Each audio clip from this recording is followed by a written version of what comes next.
Paithago SSA Tisa Rokni regularization case no cancel Khlaiwi Rwkha Tripura High Court ni single bench. Karaksaro SSA Tisa Rokni regularization case no reject Khlaiwi Rwkha Tripura High Court ni Justice Arindam Lord. Sarvashiksa Abhiyan scheme bo shebu khlainai phurungnai rokni bagai te kaisa koktoma hamya. Karaksalo SSA Tisa Rokni regularization case no cancel Khlaiwi Rwkha Tripura High Court ni single bench. Karaksalo SSA Tisa Rokni regularization case no reject Khlaiwi Rwkha Tripura High Court ni Justice Arindam Lord. Regular khlaijaknani sanmungo khlaijak SSA Tisa Rokni case reject khlai rejakmani koktoma haste ganangai pirjakmani sarvashiksha abhiyan scheme bo shebu khlainai phurungnai rokni bisingo nukjakha kha khamung tei kwmangmung aro sathai kalayo regular khlainani sanmungna tei haste hafangni mungoi Tripura High Court o kaisa case khlaimani SSA Tisa khlainai rok case khlaithani SSA Tisa rokni bwkhak samung khlaika advocate Koshik Roy Fiaba Paithago SSA Tisa Rokni regularization case no cancel Khlaiwi Rwkha Tripura High Court ni single bench. Karaksalo SSA Tisa Rokni regularization case no reject Khlaiwi Rwkha Tripura High Court ni Justice Arindam Lord. Paithago SSA Tisa Rokni regularization case reject Khlaiwi rejakmani pati mungna tei koktoma thumnai rokno sawi khana Rwkha advocate Koshik Roy. আজকে মামলা উঠছে রায়ের জন্য মাননীয় বিচারপতি পরিদর্শনের কোর্টে ওঠার পরে উনি বলছেন যে the prayer for regularization is hereby rejected অর্থাৎ আমরা যে মামলা করছিলাম সর্বশিক্ষার শিক্ষকদের জন্য রেগুলারাইজেশনের জন্য after servicing for certain period সেটা আমাদেরটা কোর্ট নাকচ করে দিচ্ছে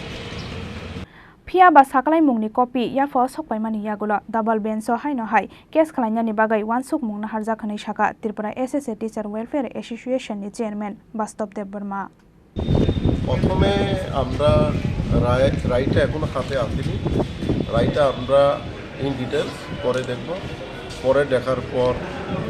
মানে গ্রাউন্ড থাকে তাহলে আমরা ডিভিশন বেঞ্চে যাব এটাই আমাদের সিদ্ধান্ত আমাদের যে লয়ার্স যারা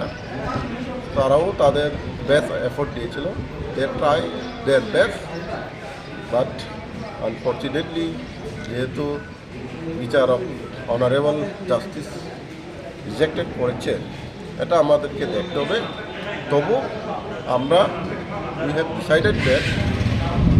will appeal against this judgement in the division bench কোন ক্রাইটেরিয়াতে বাতিল করা হয়েছে এটা বাতিল মানে রায়টা এখনো পাইনি বা রায় আজকে যেহেতু অলরেডি রায়টা দিয়েছে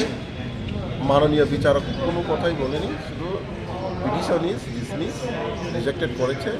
রায়টা আমাদের হাতে এখনো আসেনি রায়টা পেলে মানে আপনাদেরকে জানাবো পরবর্তী পদক্ষেপ কি থাকবে মোটামুটি তাহলে শিওর যে রায় হয়েছে রায়টা শিওর পরবর্তী পদক্ষেপ আমরা ডিভিশন বেঞ্চে যাব অনারেবল ডিভিশন বেঞ্চে আমরা জাজমেন্টের এগেনস্টে আমরা আপিল করব মূল আপনাদের ডিমান্ডটা কি ছিল আমাদের মূল ডিমান্ডটা ছিল রেগুলারাইজেশন তো রেগুলারাইজেশন নিয়ে কেসটা হয়েছিল তো এটাই নিয়ে আবার কেস হবে একবার তো আপনারাও জানেন আমরা ডিভিশন বেঞ্চে জিতেছিল এরপরে স্কিম যেটা আমাদের ডিপার্টমেন্টের দ্বারা করা হয়েছিল স্কিমের এগেনস্টে আমাদের কেসটা ছিল যেটা আমরা মনে করি আমাদের রেগুলারাইজেশনের পরিপন্থী কারণ এনসিটি এবং এমএসআরডি স্পষ্ট বলে দিয়েছিল যে আমাদের যারা 23 আগস্টের পূর্বে এবং পরে মানে অ্যাডভার্টাইজমেন্ট 23 আগস্টের পরে আগে হয় তাহলে ট্যাট লাগবে না এটা স্পষ্ট লেখা আছে এমএসআরডি 2013 এবং এনসিটিও একই কথা বলেছে কস্ট 4 এবং 5 তবু আমরা দেখব রায়টা আমরা মানে পুঙ্খানুপুঙ্খভাবে স্টাডি করে দেখব কোন জায়গাতে কোন পয়েন্টে আমাদের গড়বড় বা কোন জায়গাতে বিচারক ভুল ধরেছে এটা দেখেই আমরা পরবর্তী পদক্ষেপ হিসাবে আমরা আপনার ডিভিশন বেঞ্চে রাইটার এগেনস্টে আমরা আপিল করব আপনারা নিয়মিতকরণের জন্য যা মামলাটা করেছিলেন আপনারা কি দেখিয়েছিলেন যে আমাদের কেন আপনাদেরকে করা হবে আমরা দেখিয়েছি ত্রিপুরাতে যে রিক্রুটমেন্ট রুট ছিল 1971 বা আমাদের আমরাও সেম দেখো এনসিটি হলো একটা কোয়ালিফিকেশন নির্ধারণ করে দেয় আমরা আপনারা ত্রিপুরাবাসী সবাই জানেন 2003-এ যে রুলসটা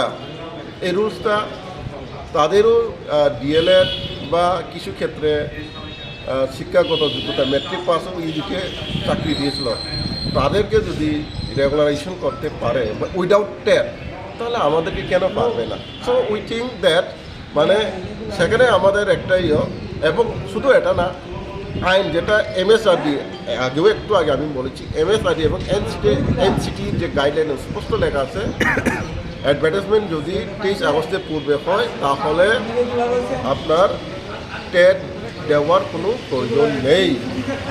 যেমন 2012 সালের সায়েন্স বা বিভিন্ন গ্রামীণ এডেড স্কুল আছে সরকারের অনুমোদিত অনুদানে যেটা চলে, অর্থের অনুদানে, সেখানেও তো 11তেও আছে, 12তেও আছে, বা ডাইট ফাইন্যান্স কেসেও পেয়েছিল। তারাও ওইসব শিক্ষকরাও উইদাউট টেটেই, ইভেন আমাদের পরেও রিক্রুট হয়েছে সেম একই দপ্তরে। আমাদের যে স্কুল তো একই, আর এনসিটির যে নিয়ম তো সেই সর্বশিক্ষার জন্য দেশে কোনো আলাদা নিয়ম নেই, এনসিটির যে গাইডলাইন সবার জন্য এক। তা সত্ত্বেও খুবই দুঃখ তো হচ্ছে, আজকে আমরা হেরেছি, কিন্তু আমরা রায়টা পাওয়ার পরে আবারও বলছি, আমরা রায়টা বিস্তারিতভাবে আমরা দেখে জায়গায় ত্রুটি হয়েছে বা আমরা বা এটা